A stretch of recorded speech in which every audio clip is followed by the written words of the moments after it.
So welcome back to the channel, guys. Good Vibration Thailand. They say that your vibe attracts your tribe. And today we have a tribe member here. He's a subscriber, part of the Good Vibe tribe here in Thailand. And I met Bruce at the Copacabana, and he approached me and we started talking.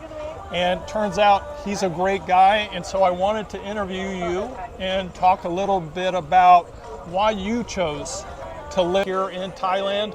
So I wanted to kind of have him come on and talk about his experiences and his expenses here and why he chose Thailand to live and to retire here. So welcome to the channel, Bruce. A little bit about your background and what you did for work and why you chose Thailand here to live and stay. Yeah. First of all, I come from an engineering background in telecom industry, and then recently retired for probably my fourth time. I just felt that I'm not getting any younger, and it's time to take advantage of what life has to offer. So how old were you the first time that you decided to retire, and why did you choose that age at that time? I chose to retire at 55. The dollars made sense, with my pension amounts, and it gave me money to travel. And I started coming to Thailand in 2007, I think was my first trip. Okay. I've been here about 15 times. The longest period I've ever been here is, I think it was a 7-week holiday. So you kept coming back for a reason, obviously, right, Bruce? So what was your reason? My reason was I had a friend that was one of my best friends that moved here. I think when he turned 40 years old, he sold everything and moved to Thailand permanently. And he urged me to come and visit him for years, and I came to see him, and I just fell in love with the country, the people, the culture, right, the weather, the climate, obviously. And it just turned into an annual yearly vacation. I finally called it quits, retired at 66, because I knew that I'm not getting any younger. Sure. And I just wanted to try something different in my life. So Thailand, I'm considering, is my second home. The people, the culture, the climate. I mean, we're in rainy season now, and we've had so little rain. And right. The weather's just been perfect. I don't know why I've always avoided rainy season, but there's no reason to avoid rainy season. It's absolutely gorgeous weather. Right. It's interesting because I did a video on monsoon season being the best time of year to come to Thailand, because not only do you get the deals, Yeah. right, Yeah. but the weather, as you said, it doesn't really rain that often. It's cloudy at times, and if it does rain, it rains for an hour, a half hour, and then it's clear. And then it's clear and it's dry within half an hour. Right, so it really is, in my opinion, the best time, not only for flights, guys, but also for hotels, accommodations. The other thing that I love about the rainy season or monsoon season is that you get to go anywhere and do anything without crowds. Yes. And that is huge to me. And you feel like a VIP everywhere you go. Like here, we're sitting on the beach here, VIP at the Boca Beach here Resort, which is an amazing restaurant out here in Jomtien Beach.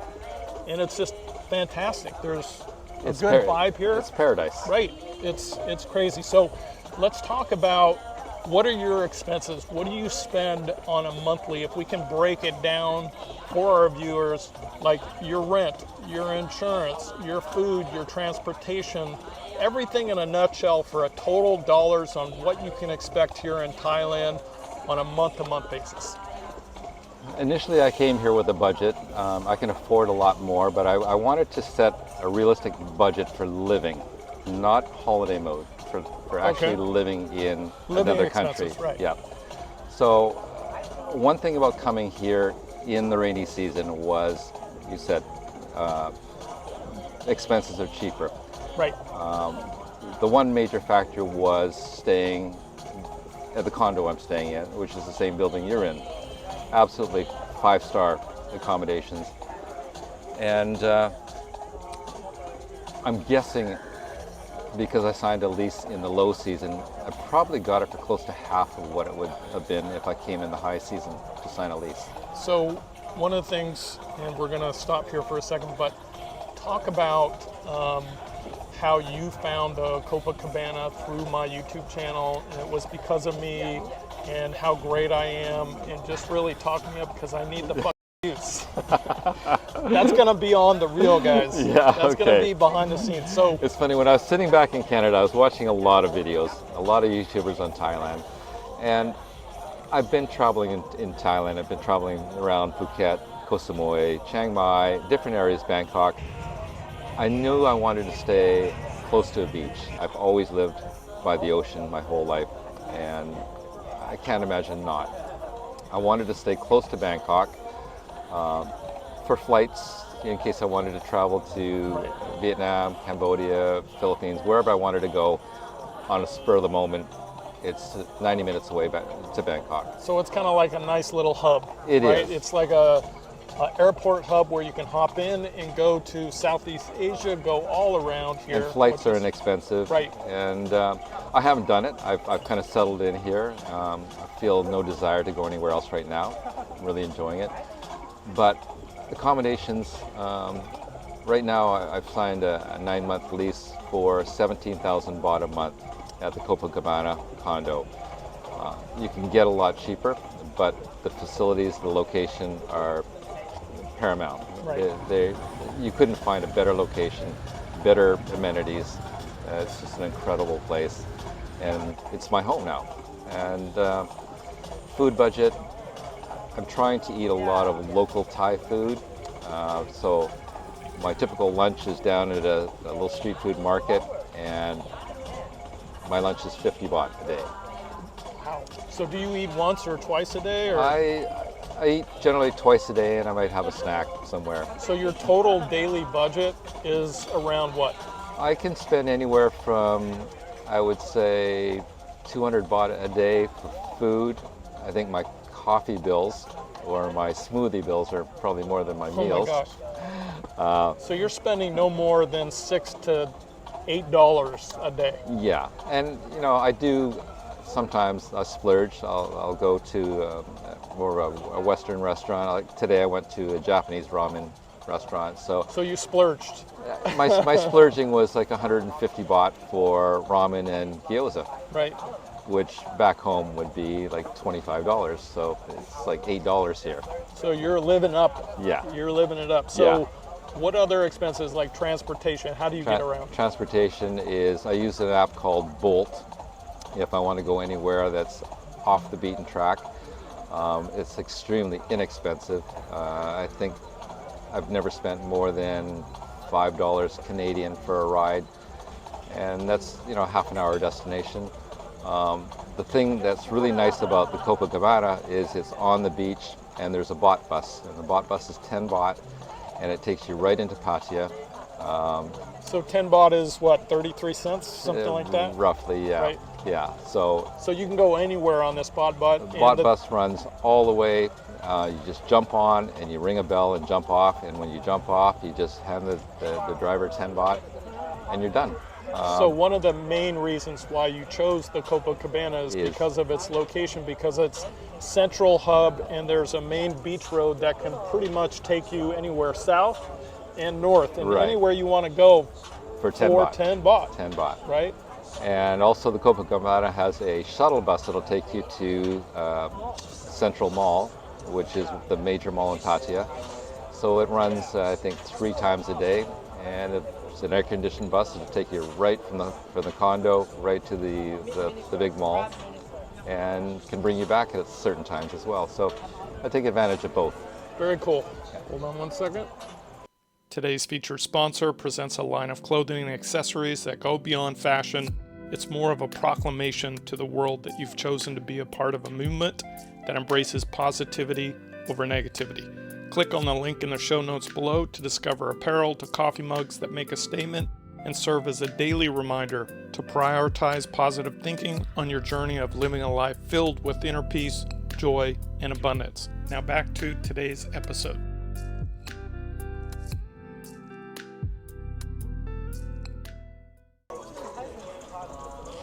So what are some of your other expenses, like utilities, gas, electric, things like that?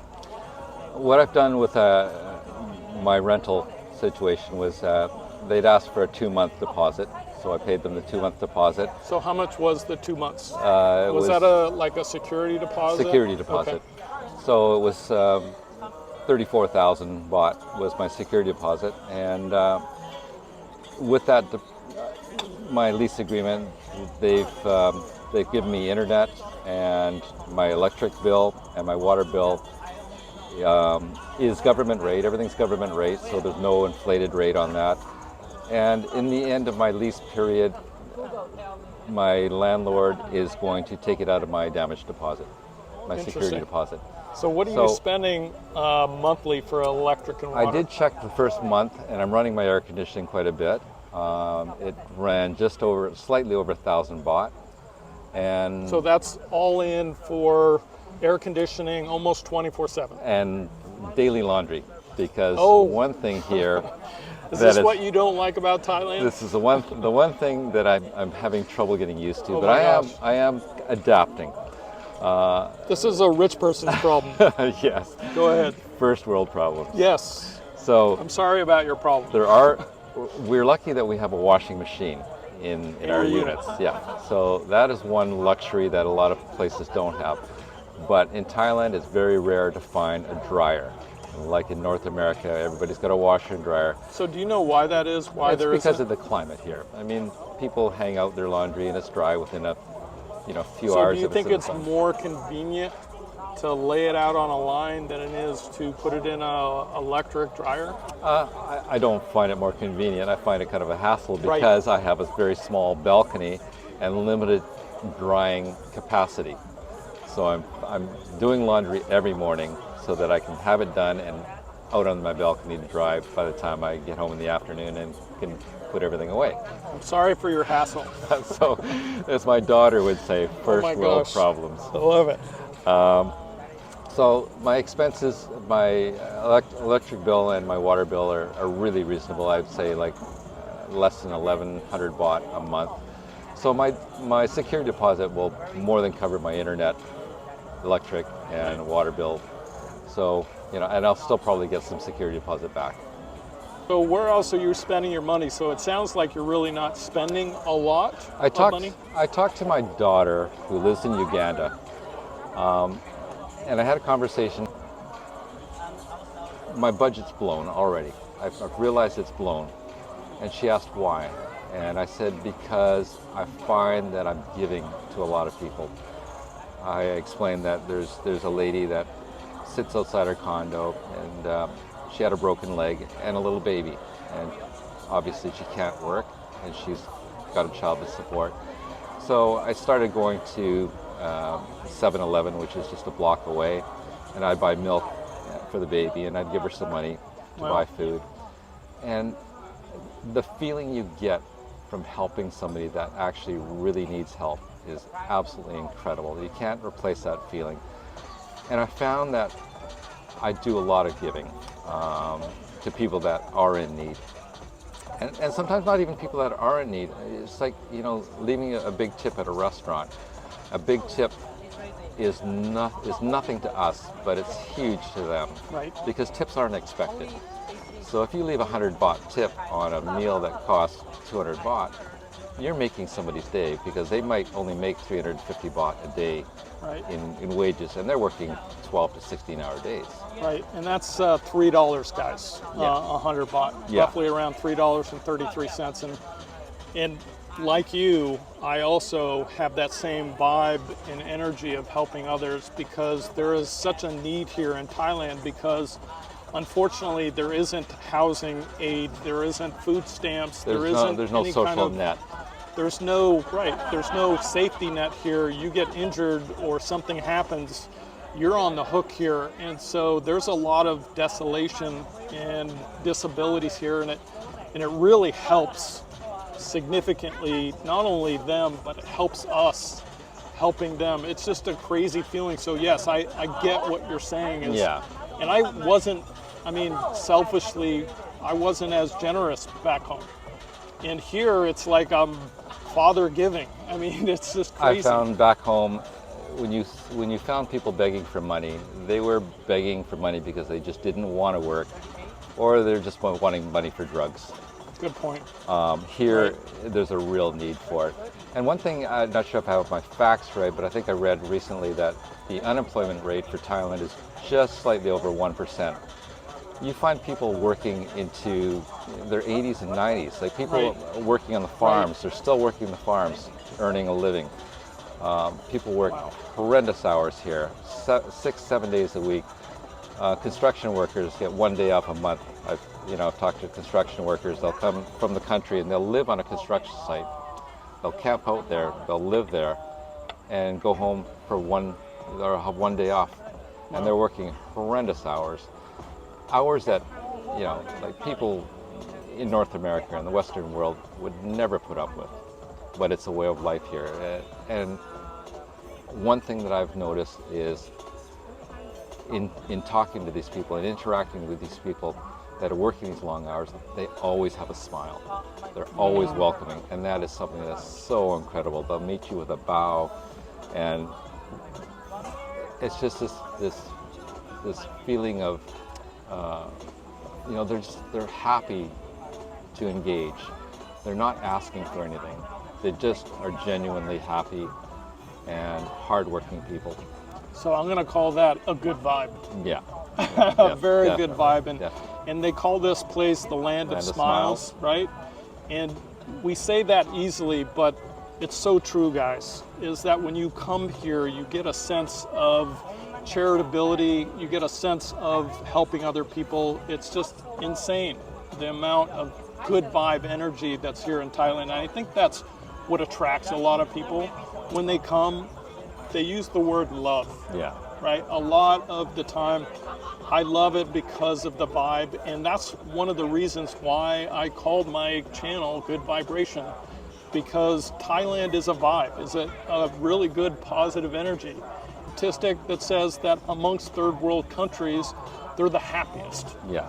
And the reason why people are happy when they're poor is because not only that they lowered their expectations, but things mean a lot to them. A meal, a family, right? Family is very important here. Correct. Yeah. And One thing I've simplicity. noticed, and you've noticed too, is when you walk along Beach Road there, the families and the friends that gather at nighttime just to sit on the beach and have food and drinks.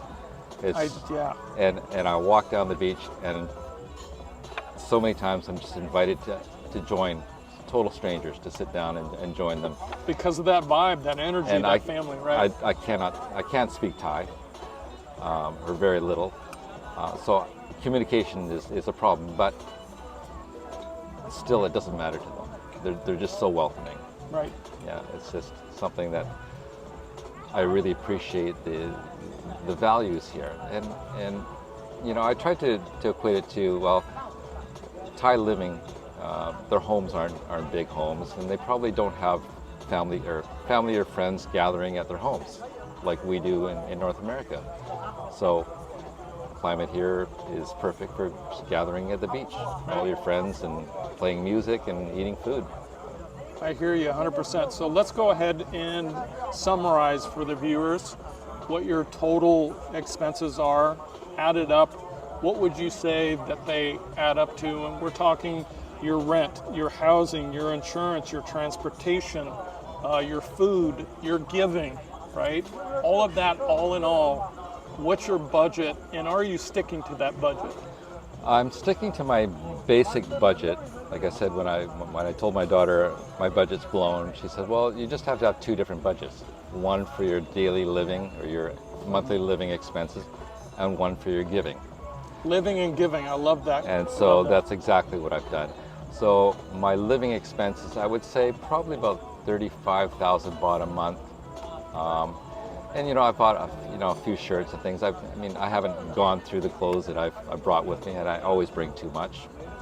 But So what is that in U.S.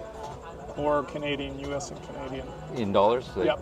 So it's like $1,200-$1,300 U.S. Is around 33,000 roughly.